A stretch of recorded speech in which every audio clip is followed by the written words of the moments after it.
फैयै दिनै बाक्सा जिल्ला दुलाराय बर' फरायसा आफादनि बानजायनायाव जि 13 बोसोरनि सिंनि हौवासाफोरनि जोलुर बादायलायनाय बेयो फाइनालसिम सफैबाय। थांनाय 22 आरो 23 तारिखआव जोङो मोननै जन साब डिभिजन वाइसआव जोङो बे खेलाखौ जोङो खुंनाय जादोंमोन। सालबारि साब डिभिजननिखौ जोङो सिलबारिनि गेलेग्रा फोथाराव जोङो खुंनाय जादोंमोन आरो नैबे मुसलपुर साब डिभिजननिखौ बरबरि नेहरू गोजौसिन फरायसालिनि गेलेग्रा फोथाराव खुंनाय जादोंमोन आरो दिनैनि जे जोबथा बादायलायनाय बेखौबो नैबे बरबरि नेहरू गोजौसिन फरायसालिनि गेलेग्रा फोथारावनो खुंनाय जाबाय। दिनै नुनो मोन्दों माने जोंहा नैबे फाइनालाव सफैनो हानाय सिके आन्सलिक कमिटि एबसु आरो दक्षिण बाक्सा आन्सलिक कमिटि एबसुनि गेजेराव गोख्रों बादायलायनाया जादों। दा बेवहाय सिगांनि रुजुनायाव जोङो नुनो मोनोमोन फ्राय जोंनि गथ'फोरा गेलेनायफोराव ओंखारबोआमोन आरो बिमा बिफायाबो हगारहरनो नागिरामोन।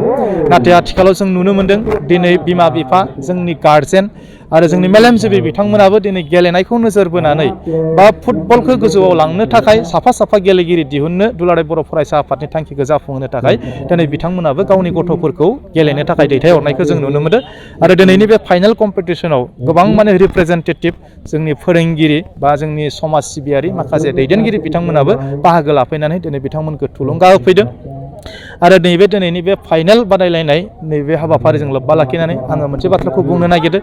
बयबो मिथिनाय बायदिनो दुलाराय बर' फरायसा आफादा जे मोनसे बड'फा एफसि जोङो मोनसे टिम दानानै लानाय जादों। जाय बड'फा एफसियानोखि थांनाय मास मोनसेसोनि सिगाङाव गुवाहाटियाव जानाय जि इउथ लिग आन्डार 13 फुटबल कम्पिटिसन बेवहाय बड'फा एफसिया सेकेन्ड पजिशनखौ जों मोननो हादों आरो सेकेन्ड पजिशन मोननायनि थाखायनो नैबे फार्स्ट पजिशन आरो सेकेन्ड पजिशन मोननाय मोननैबो टीमखौ आसाम फुटबल एस'सिएशना बेखौ आई लिगनि थाखाय नमिनेशनाव दिनै पठायहरबाय बा दैथायहरबाय। जुदि थिगैनो थाजोबो बयबो खोब समनि गेजेरावनो नैबे बड'फा एफसिया आई लिग गेलेनो थांगासिनो दङ, जेराव बाक्सा जिल्लानिफ्रायबो 3 गेलेगिरिया बेवहाय बाहागो लानायखौ जोङो नुनो मोन्दों।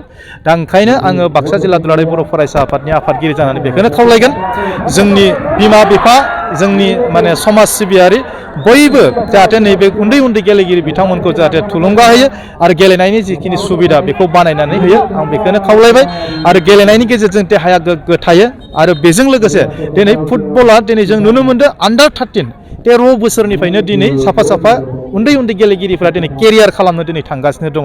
दा ओंखायनो बियो मोनसे सासे मानसिनि मोनसे बेस्ट केरियार जानो हायो।